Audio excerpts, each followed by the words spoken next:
Thanks for the interview. That was beautiful. You know, just your journey and storytelling. And so one of the things we were talking about with the name of your winery is the Madrone, where that name came from. So if you kind of just explain the name of that. Sure. Yeah.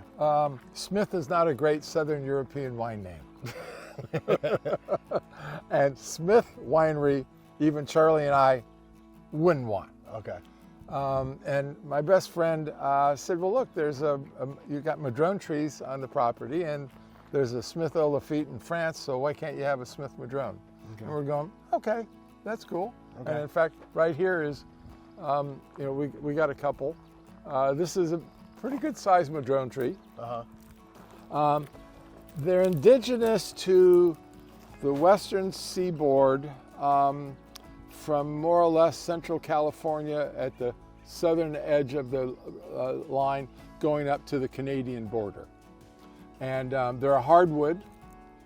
They're an evergreen hardwood, which is kind of interesting. Mm-hmm. The other thing about them is that if you're gonna cut down a Madrone tree and use it for firewood, you got to split it the day you cut it. Okay. Because once it starts drying, it just twists and it's just it has a life of its own. It's to split it. Yeah, it is very resistant to being split. How old is this tree here? Oh well, I've been here 54 years, and I don't think it's grown very much. Okay, so it's been the same since you got here? Yeah, pretty much. Okay. They don't grow. So you can see how it's all evergreen. And most hardwoods are deciduous, meaning that they drop their leaves in the wintertime. But the Madrone trees don't drop their leaves. And then over here we've got actually a little cluster of them right here. And you said where are they from originally? What's the? Well, the habitat is the coastal forests. Okay. So you got the Pacific coast, you got the coastal zone, and then you got the Central Valley, and they don't really go up into the Sierra Nevadas. Okay. But they go from kind of the central coast all the way up to the British Columbia area, and so we got two right here. We got a little guy right there, and then we got one that's tipping on the way over. Is that where the sun is at? So he's that's how, because there were a lot more trees here. Okay. And then it was trying to, as the other one, that's an oak there. That's a black oak. They're all looking for the sunlight. Yeah. And you can see here, there's a little bit of flowers. Thank you. So these things are just starting to bloom. See right there? You can see right there, yeah. Yeah, they're cute. And the thing about Madrone trees and their flowers is that most flowers go up. These flowers hang down. And they're just starting to go all through in here. So it's kind of a fun tree. Do they bud like big enough to like flowers and people give them like gifts to? That's it. That's it. That's it. So your girlfriend's gonna be mad, or your wife's gonna be mad if you come home with this. Yeah, exactly. Okay, all right. It's not roses. All right. This is not the. Cool.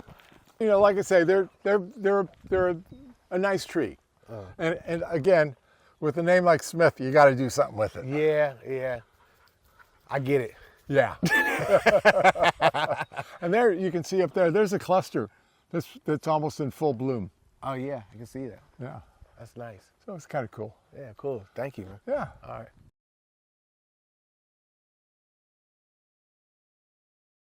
So tell us a little bit of history about this part of the land that we're walking through right now with these trees that we're seeing. Well, these are olive trees that were planted in the 1880s, 1883, 4, something like that.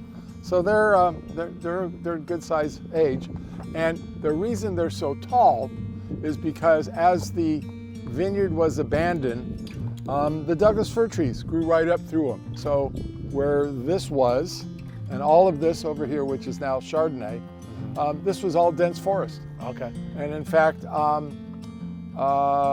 didn't know these olive trees were here until having walked the property 4 or 5 times. And on this side over here, which is now Cabernet Sauvignon, it was the same thing, very dense. Here it was kind of interesting that you could actually see the Douglas fir trees grew up where the grapevine was. There was a little itty bitty grape stake about yay tall that had been burned in the fire so it wouldn't rot as quickly as not. And growing up next to that grape stake was a Douglas fir tree. And as the tree grew up, it grew bigger and wider. And as it made wider, it pushed that little grape stake over to about a 35-degree angle. And you could actually see over here where the rows were and where the crossroads were. And same, not to a lesser extent here, but over here it was very clear what was going on. And and so this used to be the original road if you were going to go from Napa Valley to Sonoma County. This was part of the original road. This road here? This road here went down through Stony Hill and then on down into the Napa Valley, and this goes up and over into Sonoma County, and then it drops down into Santa Rosa. Is this when they were like on horses and carriage time? Oh yeah. Okay. This is carriage. So I'm like, I couldn't see a car. Right. Right. And in fact, wow. So this is an original travel road. This is an original travel road. Wow. Yes. Wow. And then down below, we have a wagon wheel piece of iron that's that big in diameter, but the steel is only about yay wide, and all the wood has rotted away, and all we have is this rim. But it's part of the history, and we found it, and we were told before we bought the property that there was a wagon that went off the road down below, and that was this wagon that we found. Okay. Now, there wasn't hardly anything left of it. Right. But we got it. And then you see here, all these seeds. These are olive seeds. Okay. And the trees produce what we call, we think it's the varietal Picheline. And the berries are uniformly small. And if I may warn everyone who is listening to this, don't ever eat an olive off an olive tree. Not unless you have mouthwash and something to cleanse your palate, because there's nothing as bitter as an olive picked right off a tree. It will, I will guarantee you will only do it once in your life. Wow. And you can see how tall they are. Yeah, no, they're really high. I kind of feel like if I lived on this property, this would probably be on a nice day like this, I would just take one of these walks just because. Have you done that often? Oh yeah. Just with nothing to do, just like, Yeah. Tell me this, what is it like, because you said you were in Santa Monica, right? Right. So you weren't exposed to this kind of nature down there, I would suppose, as much as it is up here, right? No. And so But I was also a Boy Scout. Okay. And as a Boy Scout, we used to go out camping everywhere. We'd go up in the Sierra Nevadas and hike through the Sierra Nevadas as a Boy Scout. So I got to know those kinds of areas and regions and topography. Right. And and to be honest with you, the beach was a great place for a young person. It's a great place still. I mean, minus some of the homelessness that's on the beaches now, but yeah. And while I loved the beach, I was an early surfer. You know, I surfed. You guys know the movie Gidget? I don't know that movie. No, okay. No. Well, it was the beginning. And anyway, I was surfing before Gidget became a movie. Okay. And but so you're saying you were doing it before it was a fad? Yeah.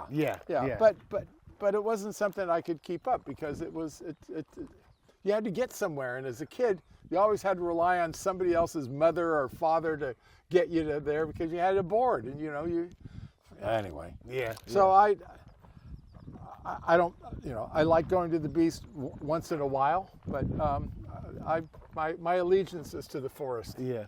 Not the beach. As much as I love the ocean, I've been to Hawaii, I've been to beaches and oceans all over the world, and there's just something about the nature of like trees and vegetation and things. It just, I don't know, it brings a different kind of calm. I don't know. I love the ocean. Like the ocean, to watch the ocean is calming, and but there's always this powerful force of the water that still feels threatening.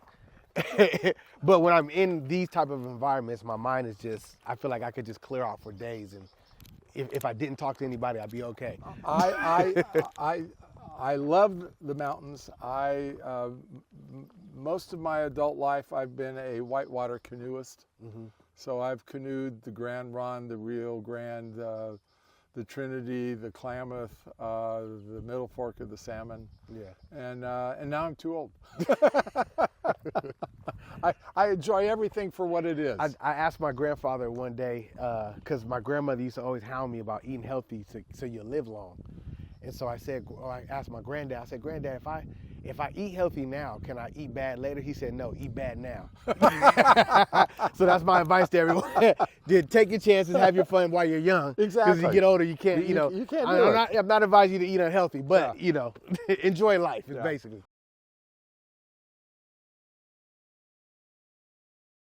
While we're here, let's walk over to the Chardonnay. Yeah, let's walk over here. And let me show you the grapes.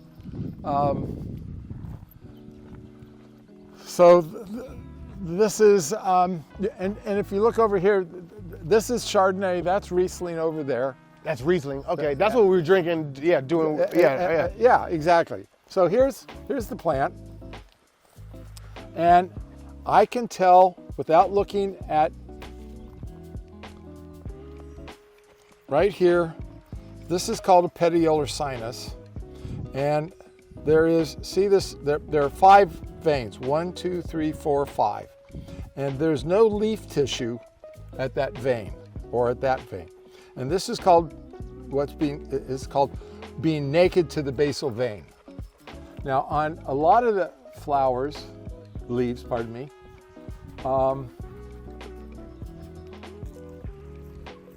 there will be leaf tissue, especially on the younger leaves, which I'm having trouble finding. Oops, it'll grow back. Okay, here we go. Nope. See, this is naked to the basal vein too. Okay. And that and Cabernet, when they are both, if you pick up a leaf off of a Cabernet vine, they'll have very deep lobed, and they will also be naked to the basal vein here. And that is proof positive that this is Chardonnay, and that would have been Cabernet Sauvignon. So if we got time, let's just walk over here. Yeah. Now the vines are going to be a little bit further behind because the Chardonnay comes out earlier, ergo it's further along in its growth stage.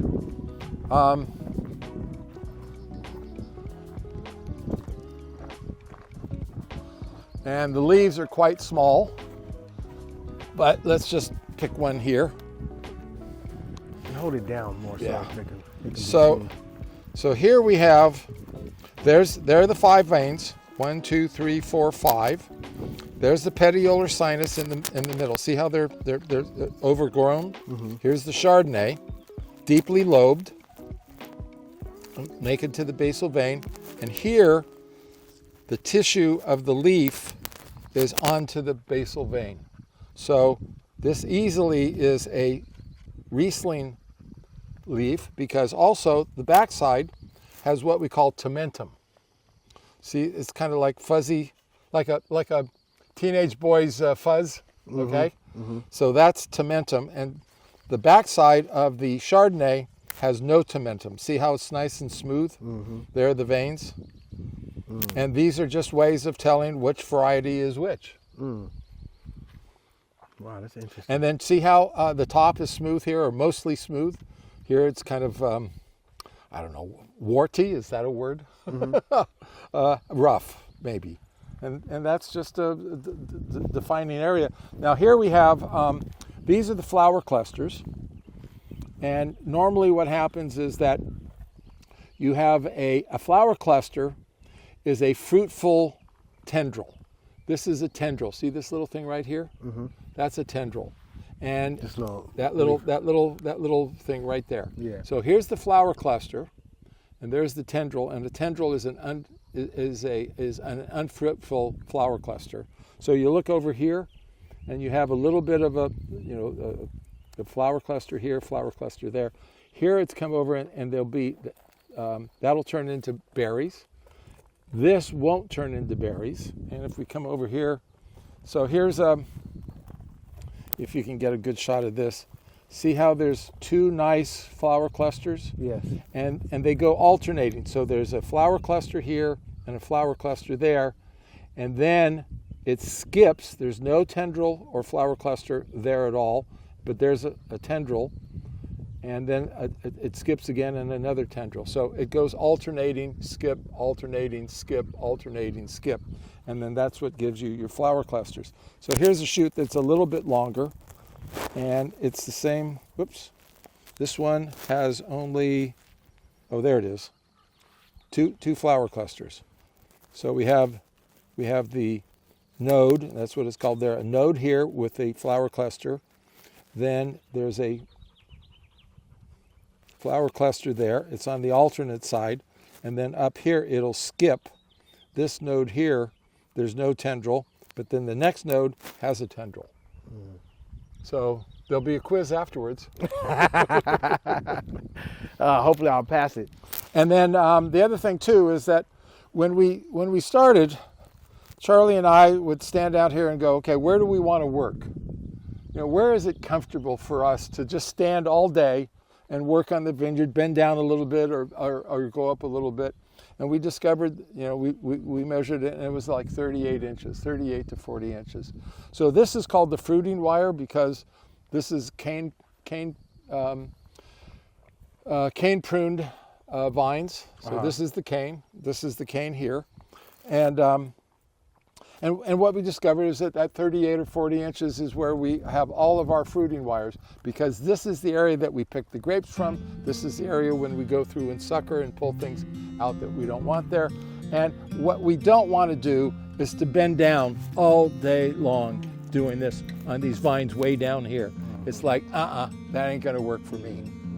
And so ergonomically, and I think we were the first ones to really think about the ergonomics of what it is to take care of a vineyard.